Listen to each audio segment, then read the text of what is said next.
Professor Dave again. Let's take a look in the kitchen. He knows a lot about all kinds of stuff. Professor Dave explains. For a while now, you've been having guests over at your posh new Italian estate, and you've made so many new friends in the neighborhood, you decide to throw a dinner party. But that means you're going to have to learn your way around the kitchen, which is a very important place for Italians. So let's get through some kitchen-related vocabulary. The kitchen is called la cucina. What will we find in here? Il lavandino. Il rubinetto. I pensili. Il piano di lavoro. Il tavolo.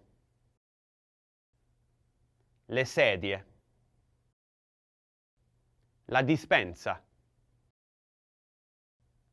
Il secchio della spazzatura. Now for the appliances. Il frigorifero. Il congelatore o il freezer. La stufa. Il forno. Il forno a microonde. La lavastoviglie o la lavapiatti. Il frullatore. La pentola a pressione. La caffettiera. Some more useful things. Il coltello.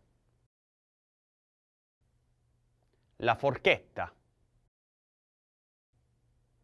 Il cucchiaio. La scolapasta. Il tegame. La padella. Il cavatappi.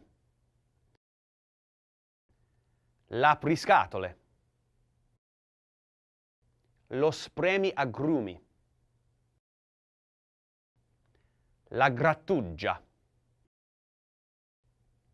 Il frullino. We will need to know some verbs or actions that are associated with the kitchen. What might we be doing in there? We could preparare il pranzo, cucinare le lasagne, friggere le patate, arrostire la carne, liquefare il burro, sbattere le uova, tritare le cipolle, pelare i pomodori, soffriggere l'aglio, scolare la pasta, condire l'insalata, bollire l'acqua, lavare i piatti, aprire il rubinetto, chiudere il rubinetto.